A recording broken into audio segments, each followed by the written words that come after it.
好，接下來我們要來關心到的是新的一年，中美之間有非常多的角力。我們同樣是請到3位的我們的主持人一起來看看今年在中美的角力上面3個絕對是大家最關注的議題。那我們今天會就3個議題來一起做分析。首先，第一個，我們今天會討論的是金價狂飆的議題。第二個是金價狂飆，同樣也是因為現在地緣政治不穩之下，那川普這個人的變數實在太大，所以可以看到最近的金價一直在不斷的上漲，甚至創下了歷史新高哦。這是金價狂飆，我們會來聊。那這個等一下依林會跟我們分享，有買黃金嘛？那再來就是靜喬會跟我們聊 AI 的晶片戰。那我先想要跟觀眾朋友來聊的就是關稅，中美之間的關稅戰，這個峰回路轉，到底現在對於誰的影響比較大？包括其實我想要來聊的是对於美國的影響，對於中國大陸的影響，跟對於台灣的影響會是各自是怎麼樣子的？好，等一下我們會就這些議題一起來做關注。好，那我先來分享，就是因為川普其實執政到現在已經剛好是滿1年的時間了。那我們看到他的關稅戰到底，因為他一直說希望美國的製造業回流，但是到底對於川普，對於美國的本土的經濟到底有沒有提振的作用？其實我覺得這件事情不可以現在就立刻說有沒有效果，因為還要再拉長時間來看。但是確實現在美國國內的通膨問題已經是可以說是完全的失控了，那是非常非常的嚴重的。那再加上因為現在除了这個關稅的成本加上去的時候，很多的企業他們開始做裁員，因為壓力太大了。關稅的成本之下，美國很多的企業做裁員。其實，在去年一整年，我整理出了美國企業到底哪一些企業做了比較大幅的裁員，而且都是知名的公司哦。大家沒有想到的是，光是前11個月，美國的裁員人數已經高達了110萬人。哦，過年講這好不吉利。對呀、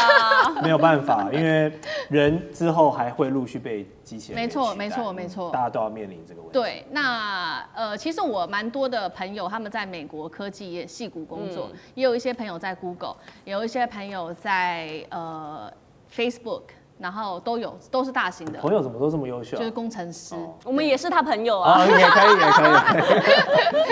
以。然後呢，他們就會跟我們分享說，他們其實賺錢賺蠻多的，賺蠻快的，但是他們也非常的憂心，甚至也有跟我們年紀差不多，他們就說已經結婚了，不敢生小孩。我想說，哇塞，你們2夫妻在矽谷工作，不敢生小孩。後來問了一下原因，除了說現在關稅戰壓力在當地他們覺得生活成本變很高之外，他們覺得以後結婚生小孩，已經結婚了，要生小孩之後的那個奶粉錢，然後還有食物的費用，他們光是想到說什麼要買奶粉、買那些育嬰的用品，都覺得說是不是可以拿一些2手的育嬰用品來做使用，可以節省下比較多的錢，因為接下來要面對的就是這個育嬰啊，還有學費等等，這些教育費是非常非常高的，所以他們也是覺得說能省就省，而且他們在另外一件事情就是說，現在 AI 發展，等一下靜喬會來聊，AI 發展的非常的快速，現在也各個企業他們也想要省成本，所以大幅的裁员。那我在 Google 的工程師他是這樣說的，他覺得說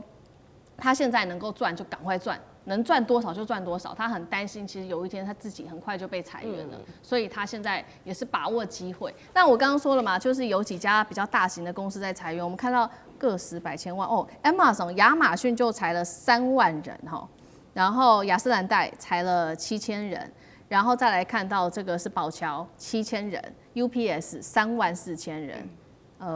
這個是 Kiehl's 就是知名的化妝品彩妝品牌9600人。所以這樣種種加起來，其實都是知名企業啦。Starbucks 也裁員嘛，總共是110萬人。美國的中產階級還有精英階級，其實都在這個名單當中。那關稅戰到底對於美國來說有沒有好處，還要持續的觀察。但是對於中國大陸的影響有沒有？其實現在也是還在持續的發酵中，但是有一件事情我覺得比較特別的事情是在去年的時候，中国大陸的出口竟然是創下史上新高，那它的這個貿易順差已經高達了1兆美元，這是他們應該算是近期表現最好的一次。就是說他們的產品現在不賣到美國去了，那你就會想說，少了美國這麼重要的市場，他們的產品去了哪裡？結果就是去了非洲國家啦，那去了東協國家啦，去了拉丁美洲賣電動車，他們的能源產品跟儲能的設備等等，所以在這邊就有另外一個拉貨潮。那往美國的出口少了19%，但是其他的這些國家拉起來，所以他們反而是貿易是順差的，高達了出超金額高達了1兆美元。那剛剛講說，你們猜猜在美國就是現在有一個叫做這位是資產管理專家麥可格林出了一個問題，他說在2025年，美國的一個家庭要賺多少錢才能夠感到說自己生活沒有這麼拮據？我們用台幣來換算，你們覺得應該是多少？因為你有親戚在美國嘛，他們有沒有跟你討論過一年要賺多少？沒有，一個月沒有20，基本上生活開銷20萬新台幣，所以等於是一年也要超過400萬。300萬，差不多啦，300萬。美國那個小費嚇死人，光是出去外面吃個飯，你光是要付小費，就很多隱性成本你根本看不到。我現在都不太敢去美国，就是、去美國人人變大廚，这真的只能回家自己煮啊，要靠自己煮飯。然後，所以這個資產管理公司的這一位 CEO 的專家，他就做了一個答案，答案是14萬美元。那我幫大家換算一下新台幣，就是455萬。新台幣，你才會，這不是說已經這薪水很高了嘛？這只是說你可以感到生活沒有這麼的拮据，就只是剛剛好而已。那主要就是因為現在美國人就是病也病不起，因為成本都太高了，然後育兒費等等。那這個可支配所得這件事情是蠻重要的。過去可能大家會認為說，中產階級可支配所得可能要有2/3，那現在只剩下50%，意思就是說你賺2塊錢。那你有1塊錢，你是立刻支出去的，不管你是要買保險，不管你是要繳學費，或者是做一些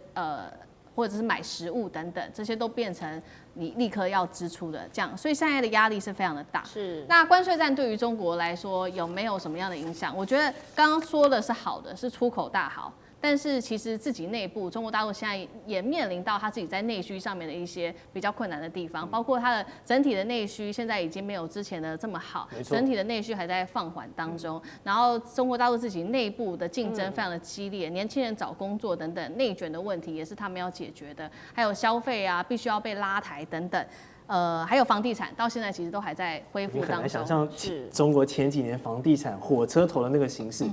一冷好像就。一直好像救不太回來的感覺。對，所以現在在這個房地產的部分也都還在努力的拉抬當中。那這是中國大陸它在跟美國面臨完全2個不同經濟體完全不一樣的問題。然後我接下來又畫圈了，太好了。那我來趕快來比一下。我其實想要看的還有另外一件事情，就是在這個關稅戰之下，那現在有關於人均 GDP， 因為新的一年2026嘛，美中台3個國家3個地方，那大家這個薪水的表現到底怎麼樣？我們來看一下現在的薪水表現。中國大陸今年的人均 GDP 是13800元，美國是89600元，台灣是37827美元，這個上升幅度是最高的，11%耶。但是都是集中在科技業啊，台積電、聯發科。記憶體那些人都是給半導體的人才，傳產很辛苦啊。對，所以現在台灣的自己面臨的問題就是說，這個跟美國有點像啦，就是說主要的資金還是集中在某些產業部分。那美國它現在貧富差距很大，那中國是內需問題，台灣則是你看這個主要的資源集中在某一個產業，這也是台灣面臨現在眼前要解決的問題。是，对。那接下來我們請依林來跟我們分享黃金好了，因為聽說買了很多黃金，聊產業嘛，產業就難怪這麼開心，來聊一下黃金。好，過年嘛，聊黃金就是要金光閃閃、珠光寶氣一點。好，其實呢，這一年我們看得下來，黃金的漲勢是真的非常誇張，它不是說這種小漲，它是坐火箭般的速度在上漲。其實你從製作單位的圖卡，你看到他說去年黃金的漲幅超過60%。其實，在我們錄影的這個當下，現在金價已經喊到上看6000美元。你以前可以想象說6000美元的金價是什麼？對呀，太高了。好，而且刚剛我在隔壁棚播新聞的時候才播到說，這個北京呢，大家是頂着這個寒風刺骨，在那個金飾店的門口在排隊，為了要搶到那個金飾。然後說在廣州這個店門一開，大家把黃金都搶光光，好像不用錢一樣。其實這種情況很難想象，因為在以前大家會覺得說，黃金就是避險資產，但是現在其實因為漲勢太驚人了，所以很多人是抱着有點投機的這個成分在裡面，也想要從中獲利賺點小錢。以我自己來說，因為我之前像比如說股市方面，我投資的都是美股嘛，然後台股都是比較以科技股為主。但是呢，我那時候就有默默在去年大概7月左右，我收藏了一些黃金的 ETF。然後到我收藏進去就忘記了，然後到12月的時候想說檢視一下我今年的投報啊什麼的，就翻開一看，7月到12月我的那個投報，如果我有投的話，它獲利是7.5%。哦，你說台積電有可能短短幾個月獲利7.5%嘛？然後我就嚇到，然後我嚇到當下想說，可是現在都這麼高了，還會更高嗎？但是我那時候就抱持着，現在不進場，我到時候一定會後悔，所以我就小買了一些。12月，對，12月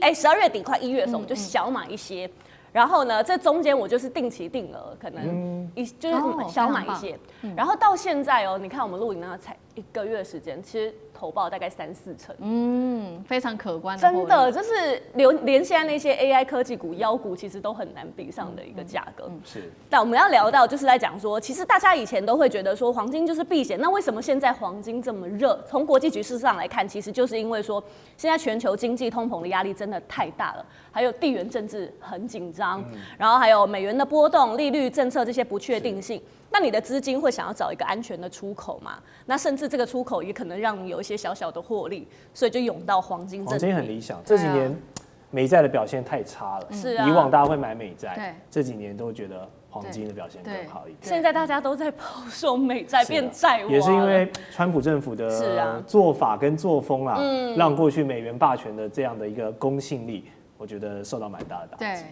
對，但畢竟我們現在錄影當下，我也沒有要大家投資的時候還是要理性思考。對，畢竟現在在高點嘛。對呀，不要說我們叫大家一直投資，因為你還是要做好自己的這個風險控管。對，因為畢竟說現在金額真的蠻高，那你如果會覺得來不及的話，要怎麼樣參與？其實我有給大家一些建議，包含說你不要一次投入太多，定期定額小額的參與，然後你可以用一些比較親民的方式，因為現在很少人，你說買金條放在家裡面嗎？可能很擔心被偷。你可以選像是定期定額啊，或是一些小金條、小金飾，我覺得也可以啦。畢竟女生嘛，尤其過年又到了，我覺得投資自己一些小金飾也是可以。然後長期配置，比起你短期的波動，其實是更關鍵的事情。好，太好了。那这個是金價的部分。那我們今年的第3個關注話題，2026，還有一個是 AI。對，剛剛我有提一點點 AI，那建僑又怎麼看？AI 跟晶片當然就是去年一直從2025，然後延續到2026的一個主軸嘛，大家都知道。而且輝達200這個 H200，去年大家的新聞就播到一大堆，因為它的劇情發展也是非常的反轉。一開始是美國不讓賣，黃仁勳去求啊求，好開放，然後又變成中國，我也不要買了，就是有非常多的這個羅生門哦。我們也看到，不管是像黃仁勳，還是像 AMD 的蘇媽蘇姿豐等等這些 AI 的這些商賈富人們，他們都必須在美中這樣對抗的格局下，在從縫隙中求生存的這樣的感覺。那川普政府表面上放行了 H200出口，但實質上它也是附加了這個出口的附加稅嘛，就被業界稱為是一個算力的保護費。那我想全世界應該也只有川普是可以這樣搞的，所以那黃仁勳他們也就必須要妥協，因為就是現在的美國當家者是這樣子玩。那我幫大家提幾個重點好了哈，我覺得未來啊，這個晶片還是就持續大家在追求算力的發展之外，其實去年 Google 推出這個 Gemini 的晶片，還有他們的自家這個系統 TPU 這件事情，確實讓市場看到了另外一條路。因為我們都知道輝達的晶片曾經這個合法管道的報價哦，再加上了關稅跟審核的成本，曾經一度一張一個 unit 要賣到超過5萬美元，這是很多小公司沒有辦法負擔的，對不對？但是 Google 的這個 TPU 用了這個我們所謂的 ASIC 晶片，就是客製化的晶片，然後來做，讓大家說，它可以把這個能效比跟算力調整到一個非常甜蜜的一個區間點，它大幅降低了那個成本，跟 DeepSeek 之前在做的事情有一點點像，但又有一些不太一樣。然後就我覺得今年26年 Google 的這個做法會刺激到更多的小公司，慢慢去往這個部分靠。當然你要走這種通用型的，然後要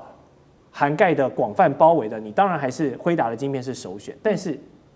更多的這種小公司2-3線的公司，他們也可以透過像跟 Google， 不管是用租用的方式也好，或是用合作的方式也好，借由 TPU 這樣的一個東西，然後去跨足到這個產業。所以我相信2026年整個晶片還有整個 AI 的軟體呢，雖然這一陣子這個美股7巨頭有一點點冷掉，但是我還是看好未來發展，因為我相信另外2位主持人一樣，就是我們現在的生活已經離不開 AI，不管是幫助我們的工作更有效率，還是我們日常中要尋求一些靈感，甚至是網友很愛做一些梗圖，对不对？所有東西都在用 AI， 我大概每天都要用好几個 AI， 而且我现在都是 ChatGPT 跟 Gemini 一起用，一起比较，然後看看到底哪一個更好用。對，所以我覺得從25跨入到26，當然大家要持續追逐的算力之外，我們會進入到一個3元體系的發展，就是美國這邊呢，還是繼續靠輝達他們的 Blackwell 跟 Rubin 維持這個技術的絕對代差，但是美國也會